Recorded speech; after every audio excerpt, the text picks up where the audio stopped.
This drunk driving accident in American history was 30 years ago today in northern Kentucky. As Joe Webb reports, it forever changed the town of Carrollton.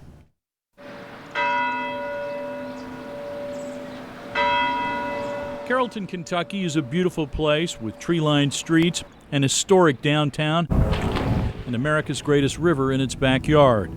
But to most, May 14, 1988 created an indelible new picture of Carrollton. 24 children and 3 adults dead in a fiery church bus crash. That crash has, put a stigma on Carroll County ever since it happened.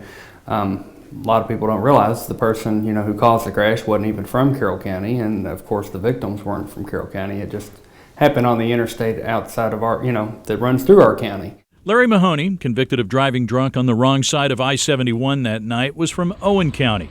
The bus was from the First Assembly of God Church in Radcliff, Kentucky. But there was collateral impact here.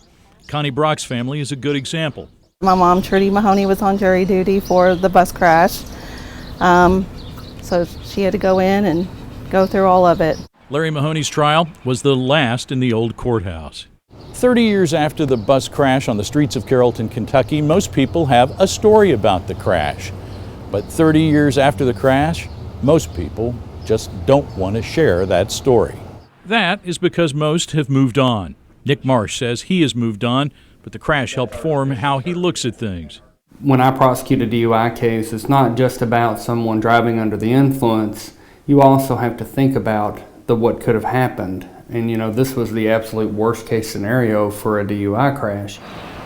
30 years later, it is clear people still remember what happened on May 14, 1988. Over time, where it happened may fade away. In Carrollton, Joe Webb, Local 12 News.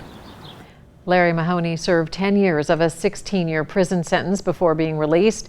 He lives in rural Owen County and has refused all requests for interviews.